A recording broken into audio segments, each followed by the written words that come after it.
10,000 ઉમેદવારોએ આપી વકીલાતની પ્રેક્ટિસ માટેની પરીક્ષા। દેશભરમાં આજે બાર કાઉન્સિલની પરીક્ષા યોજાઈ। અમદાવાદ, સુરત, રાજકોટ સહિત કાયદા શાખાના વિદ્યાર્થીઓએ અમદાવાદના અલગ અલગ કેન્દ્ર પર પરીક્ષા આપી। ગુજરાતમાંથી 10,000 કરતાં વધુ ઉમેદવારોએ પરીક્ષા આપી। ગુજરાતના બાર કાઉન્સિલના પ્રમુખે વિદ્યાર્થીઓને પરીક્ષાની શુભેચ્છા આપી। વકીલ તરીકે પ્રેક્ટિસ કરવા માટે ઓલ ઇન્ડિયા બાર કાઉન્સિલ દ્વારા લેવાય છે પરીક્ષા। આ પરીક્ષા પાસ કર્યા બાદ જ ઉમેદવારોને વકીલ તરીકે પ્રેક્ટિસ માટે મળે છે માન્યતા। વકીલાતની પ્રેક્ટિસ કરવા બાર કાઉન્સિલ ઓફ ઇન્ડિયા દ્વારા 19મી વાર પરીક્ષા લેવામાં આવી। BCI દ્વારા પરીક્ષા કેન્દ્રો પર વિવિધ વ્યવસ્થા કરાઈ। દેશભરમાં 9 ભાષામાં પરીક્ષા લેવામાં આવી। ઓલ ઇન્ડિયા બાર એક્ઝામ પાસ કરવા માટે 45 માર્ક લાવવાના હોય છે। 10 વર્ષની બાળકી સાથે દુષ્કર્મની ઘટનાને લઈને રાજનીતિ તેજ। શક્તિસિંહ ગોહિલે ભાજપ પર કર્યા પ્રહાર। ભરૂચની બાળકી સાથે નિર્ભયા કાંડ જેવી ઘટના બની। પીડિતા જીવન મરણ વચ્ચે ઝોલા ખાઈ રહી હતી, મોત સામે જંગ લડી રહી છે। બીજી તરફ આ મુદ્દે રાજનીતિ પણ ગરમાઈ છે। ભરૂચના ઝઘડિયા GIDCમાં 10 વર્ષની બાળકી સાથે થયેલ દુષ્કર્મની ઘટનાને સાંસદ શક્તિસિંહ ગોહિલે ખૂબ જ શરમજનક અને નિંદનીય ગણાવી। તેઓ બાળકીના પરિવાર સાથે મળ્યા છે। બાળકી હાલ વેન્ટિલેટર પર છે અને ડોક્ટરની ટીમ દ્વારા તેને બચાવવાના પૂરા પ્રયત્નો કરાઈ રહ્યા છે। શક્તિસિંહે કહ્યું કે આ સમય પરિવાર સાથે ઊભા રહેવાનો છે, રાજકારણ કરવાનું નહીં। આક્ષેપ કર્યો કે ગુજરાત સરકારના કોઈ પણ મંત્રી કે મુખ્યમંત્રી પીડિત દીકરીના પરિવારને મળવા આવ્યા નથી। 1 વર્ષમાં 169 બાળકીઓ પર આવી ઘટના બની। કોંગ્રેસની સરકાર ગુનેગારોને પક્ષમાં નથી, પણ ભાજપ આવા ગુનેગારોને પક્ષમાં લેવાને લીધે કાયદો વ્યવસ્થા બગડી રહી છે। સરકારે આ મામલે ચિંતન કરવું જોઈએ। દાહોદના લોકો વન્ય પ્રાણીઓથી સાવધાન રહેવા સૂચના। દાહોદ પંથકમાં વન્ય પ્રાણીઓનો ત્રાસ દિવસને દિવસે વધી રહ્યો છે।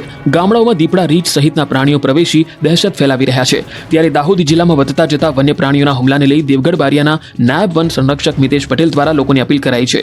વન્ય પ્રાણી હુમલાના બનાવો કઈ રીતે રોકી શકાય તેની લોકોને માહિતી આપવામાં આવી, જેમાં મોડી રાત્રે અને વહેલી સવારે એકલા જવાનું ટાળવા અપીલ કરાઈ અને જો વન્ય પ્રાણીઓ જોવા મળે અથવા હુમલો કરે તો સ્થાનિક વન વિભાગને જાણ કરવા અપીલ કરી।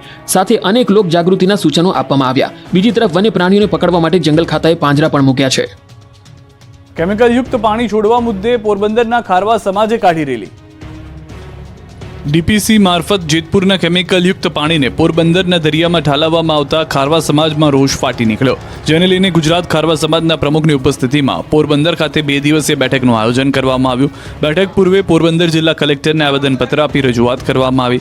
જેતપુરના કેમિકલયુક્ત પાણીને પોરબંદરના દરિયામાં ઠાલવવામાં આવતા દરિયાઈ જીવસૃષ્ટિ પર જોખમ વધ્યું, માછલીનો કેચ ઘટશે અને માછીમારોને મોટો ફટકો પડશે, જેથી આને અટકાવવા ખારવા સમાજ આકરા પાણીએ જોવા મળી રહ્યો છે, જેથી આગામી સમયમાં ઉગ્ર આંદોલનની ચીમકી ઉગ્ર આંદોલનને કાયદાકીય લડત આપવાની તૈયારી શરૂ કરી દીધી છે। વડિયામાં વાજતે ગાજતે નીકળી 101 વર્ષના વૃદ્ધાની અંતિમ યાત્રા।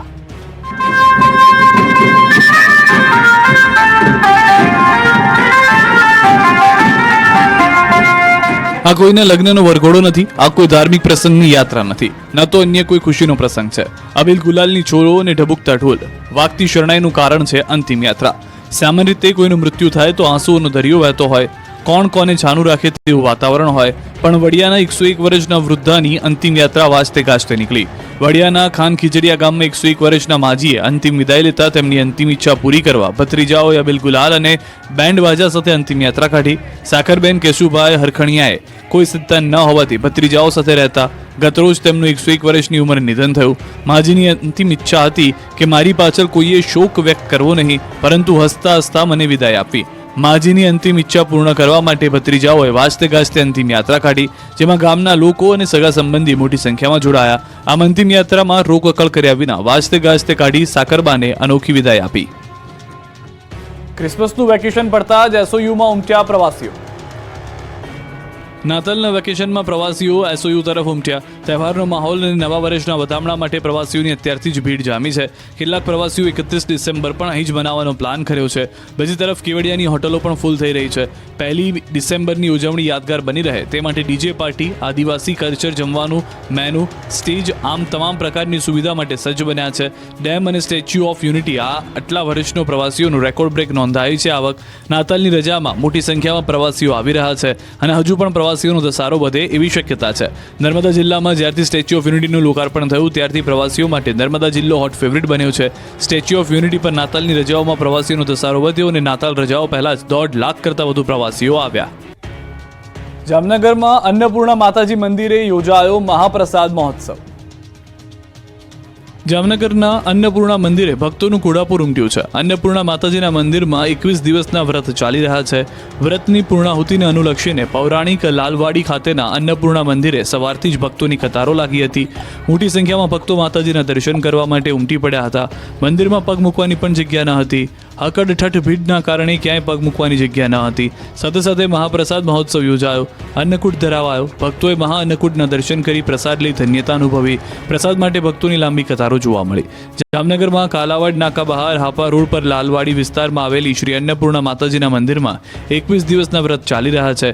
બપોરે 11 વાગ્યાથી સાંજે 5 વાગ્યા સુધી મહાપ્રસાદનું આયોજન કરવામાં આવ્યું હતું. આ મહાપ્રસાદના કાર્યક્રમમાં 25,000થી વધુ ભાઈઓ અને બહેનો માતાજીના દર્શન અને પ્રસાદનો લાભ લેવા પહોંચ્યા. દેશ વિદેશના લોકોને દાઢે લાગ્યો છે તળીનો ગોળ. કિલોનો ભાવ 200 થી 240 રૂપિયા. શિયાળામાં આરોગ્યપ્રદ નીરાનું તો બમ્પર વેચાણ થાય જ છે. લોકો સવારમાં હોશે હોશે પીવે પણ છે. હવે આ જ તાલની તાળીમાંથી બનતો ગોળ પણ દેશ વિદેશના લોકોને દાઢે લાગ્યો છે. જી હા, સામાન્ય રીતે શેરડીમાંથી ગોળ બને તેવું તો તમે સાંભળ્યું હશે, પરંતુ તાડના વૃક્ષમાંથી પણ મીઠો, મધુર અને રસપ્રદ ગોળ બને છે. તાડના વૃક્ષમાંથી ગોળ બનવાની પદ્ધતિ તમિલનાડુમાં અપનાવાય છે, જેમાં તાડના વૃક્ષ પરથી સવારનું નીરો ઉતારી તેને ઉકાળવામાં આવે છે. ત્યારબાદ તેમાં મસાલાનું મિશ્રણ કરી ઠંડુ કરી મીઠા ગોળના સ્વરૂપમાં ફેરવવામાં આવે છે. તમિલનાડુના વિશિષ્ટ ગોળનો સ્વાદ લોકોને પસંદ આવી રહ્યો છે.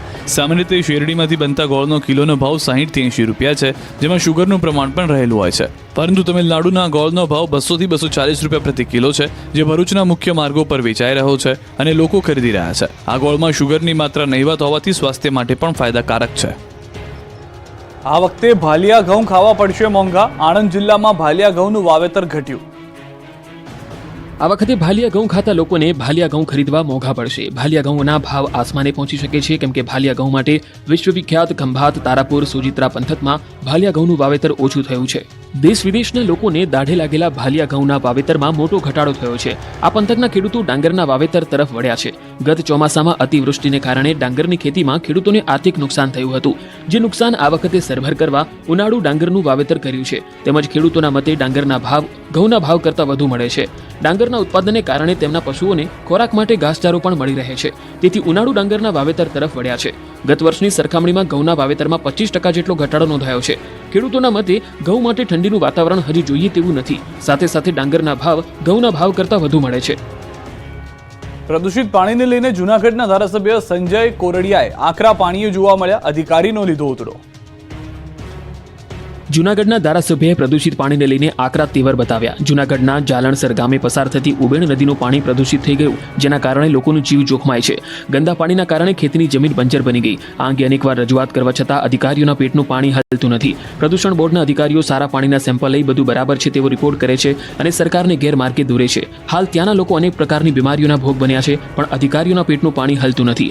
ત્યારે પ્રદૂષિત પાણીને લઈ જૂનાગઢના ધારાસભ્યએ સંકલન સમિતિની મળેલી બેઠકમાં તંત્રના અધિકારીઓને આડે હાથ લીધા. સંજય કોરડિયાએ કામમાં ગેરરીતિ આચરતા અધિકારીઓ સામે લાલાખ કરી. ઉબેણ નદીના પ્રદૂષિત પાણીને લઈ તેમણે પ્રદૂષણ બોર્ડના અધિકારીઓ સામે આરોપ લગાવ્યા. સાથે જ પ્રદૂષિત પાણીને લઈ આંદોલનની ચીમકી આપી. બોટાદનો ગેલો નદીનો પુલ પડું થતા લોકોના જીવ જોખમમાં. દેખાતા સળિયા, ઉડતી ધૂળની ડમરીઓ અને ખખડધજ રોડ, જોખમી બ્રિજના દ્રશ્યો છે બોટાદના. યાત્રાધામોનો જિલ્લો અને સૌરાષ્ટ્રનો મુખ્ય પ્રવેશ દ્વાર કહેવાતા બોટાદ શહેરનો પુલ લોકો માટે જોખમી પુલ બની ગયો. આસપાસના ગ્રામજનો માટે માથાનો દુખાવો સમાન બની ગયો છે બ્રિજ.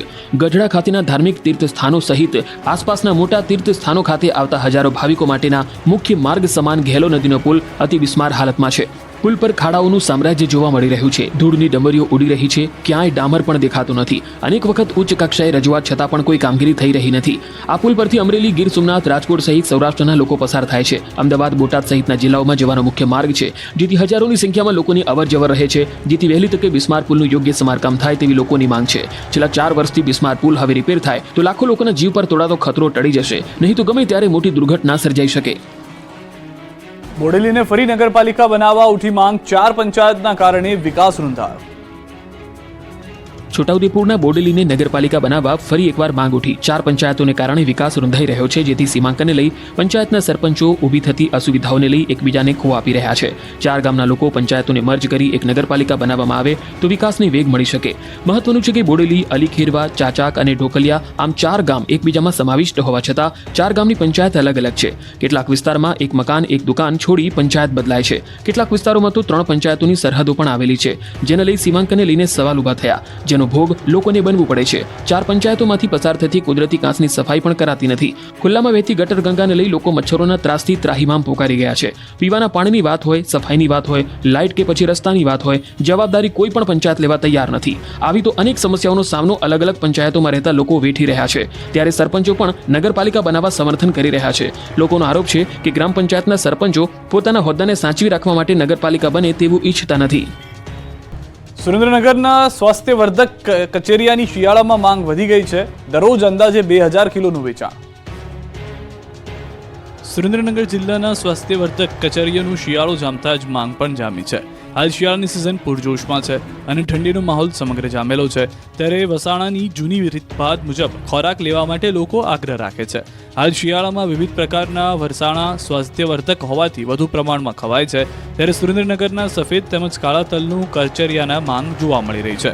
સુરેન્દ્રનગરના જિલ્લામાં બનતા જ કાળા તલના કચેરિયાની ગુજરાત તેમજ દેશ વિદેશમાં ખૂબ માંગ છે.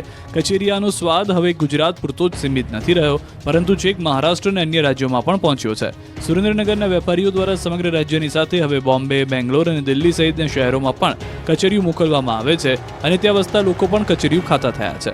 સુરેન્દ્રનગર અને વઢવાણ સહિત શહેરી વિસ્તારમાં અંદાજે 10 થી વધુ વેપારીઓ દ્વારા મોટા પાયે કચેરિયાનું ઉત્પાદન કરવામાં આવે છે. દરરોજ અંદાજે 2000 કિલો કચેરિયાનું વેચાણ થાય છે. કચેરિયાના ઉદ્યોગને કારણે શિયાળાના 3 કે 4 માસ દરમિયાન શહેરના અનેક પરિવારોને રોજીરોટી પણ પૂરી પાડે છે. મહિલાઓ કચેરીઓ બનાવી તેનું વેચાણ કરી રહ્યા છે અને આત્મનિર્ભર બની રહ્યા છે.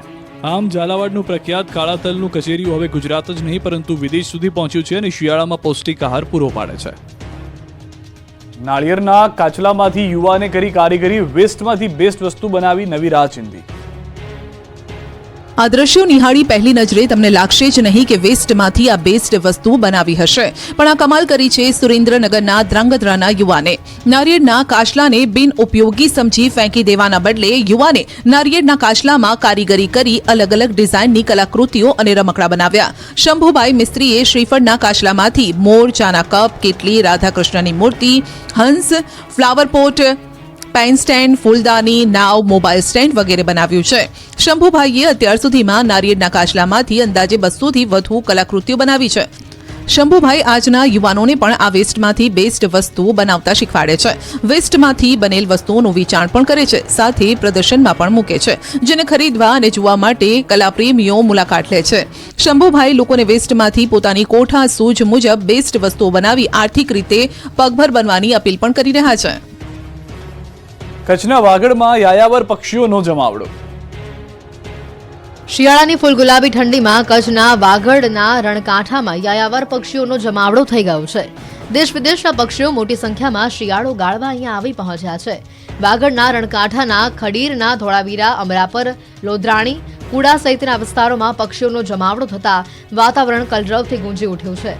આ વિસ્તારમાં શિયાળામાં ફ્લેમિંગો, પેલિકિન, પેણ, કુંજ સહિતના વિદેશી યાયાવર પક્ષીઓ દર વર્ષે અહીંયા આવી પહોંચે છે. મહત્વનું છે કે વાગડ વિસ્તારમાં ખાસ કરીને કોઈ પ્રદૂષણ ફેલાવતી કંપનીઓ ન હોવાથી વાતાવરણ યાયાવર પક્ષીઓ માટે અનુકૂળ રહે છે, જેથી હાલમાં યાયાવર પક્ષીઓથી વાગડનું વાતાવરણ ગુંજી ઉઠ્યું છે.